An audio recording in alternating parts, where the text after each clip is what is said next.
नमस्कार दोस्तों, स्वागत है आप सभी का एक बार फिर से मेरे YouTube चैनल के इन्फो स्टडी में। आज मैं 14 अप्रैल जो कि हमारे संविधान के निर्माता डॉक्टर भीमराव अंबेडकर जी का जन्म दिवस है के उपलक्ष्य में उनसे संबंधित कुछ जानकारी लेकर आई हूँ। और आज के इस वीडियो में हम उनके द्वारा कहे 20 अमूल्य विचारों को भी जानेंगे। डॉक्टर भीमराव अंबेडकर का जन्म 14 अप्रैल 1891 को मह में सूबेदार रामजी शकपाल एवं भीमाबाई की 14वीं संतान के रूप में हुआ था। उनके व्यक्तित्व में स्मरण शक्ति की प्रखरता, बुद्धिमत्ता, ईमानदारी, सच्चाई, नियमितता, दृढ़ता, प्रचंड संग्रामी स्वभाव का मणिकांचन मेल था। उनकी यही अद्वितीय प्रतिभा अनुकरणीय है। वे एक मिनीसी योद्धा, नायक, विद्वान, दार्शनिक, वैज्ञानिक, समाजसेवी एवं धैर्यवान व्यक्तित्व के धनी थे। वे अनन्य कोटि के नेता थे जिन्होंने अपना समस्त जीवन समग्र भारत की कल्याण कामना में उत्सर्ग कर दिया। B.R. अम्बेडकर या डॉक्टर भीमराव अंबेडकर स्वतंत्र भारत के समाज सुधारक थे। उन्होंने भारत को सामाजिक असमानता, जाति व्यवस्था को पूर्ण रूप से समाप्त करने में योगदान दिया। वो स्वतंत्र भारत संविधान के निर्माता भी बने। वे कानून, राजनीति और अर्थशास्त्र सहित कई क्षेत्रों में उत्कृष्ट थे। वो भारत गणराज्य के प्रमुख नेताओं और वास्तुकारों में से एक थे। अंबेडकर जी का जन्म मध्य प्रदेश के सेना छावनी क्षेत्र में हुआ था। उस समय उनके पिता भारतीय सेना में एक कर्मचारी थे। बाबा साहब अंबेडकर हिंदू धर्म के निचली जाति में पैदा हुए थे और उन्हें समाज के विशिष्ट वर्ग द्वारा अछूता माना जाता था। यद्यपि उन्हें विद्यालय जाने की इजाज़त थी, परंतु उन्हें स्कूल में सार्वजनिक चीज़ों को छूने की मनाही थी। कक्षा में भी शिक्षकों द्वारा उनके ऊपर उचित ध्यान दिया जाता था और उन्हें सभी बच्चों से अलग कक्षा से बाहर बैठाया जाता था।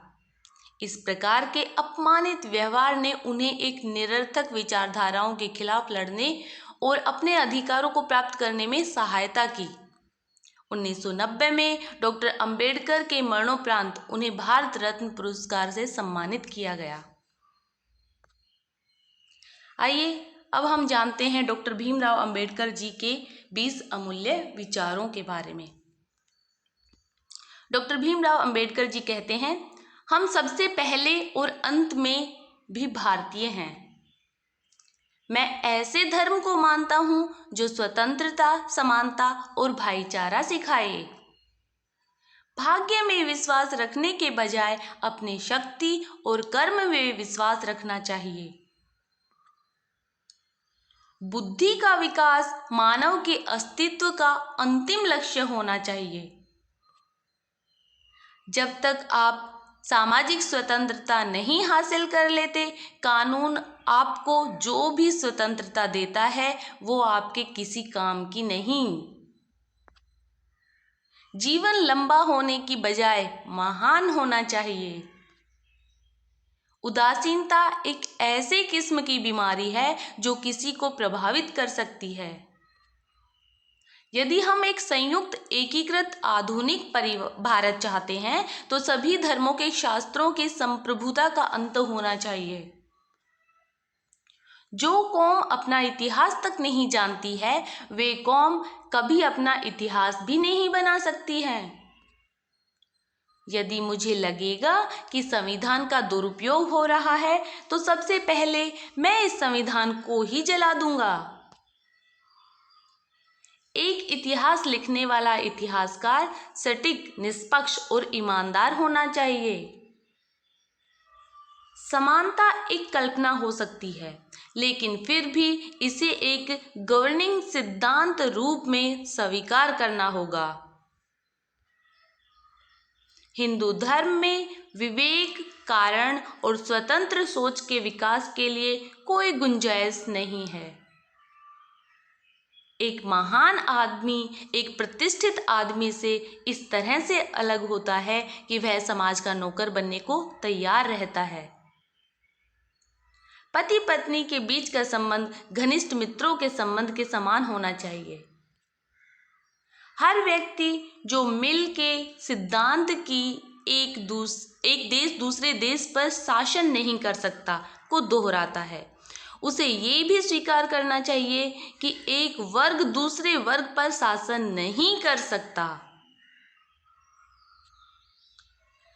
इतिहास बताता है कि जहाँ नैतिकता और अर्थशास्त्र के बीच संघर्ष होता है वहाँ जीत हमेशा अर्थशास्त्र की होती है।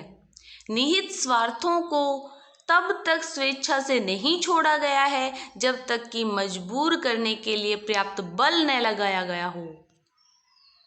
मनुष्य नश्वर है, उसी तरह विचार भी नश्वर हैं। एक विचार को प्रचार प्रसार की जरूरत होती है, जैसे कि एक पौधे को पानी की, नहीं तो दोनों मुरझाकर मर जाते हैं। समाज में अनपढ़ लोग हैं, ये हमारे समाज की समस्या नहीं है, लेकिन जब समाज के पढ़े लिखे लोग भी गलत बातों का समर्थन करने लगते हैं और गलत को सही दिखाने के लिए अपने बुद्धि का उपयोग करते हैं, यही हमारे समाज की समस्या है। कानून और व्यवस्था राजनीतिक शरीर की दवा है, और जब राजनीतिक शरीर बीमार पड़े तो दवा जरूर दी जानी चाहिए। आज के इस वीडियो में इतना ही। अगर आपको वीडियो पसंद आया तो वीडियो को लाइक करें और चैनल को सब्सक्राइब करें। धन्यवाद।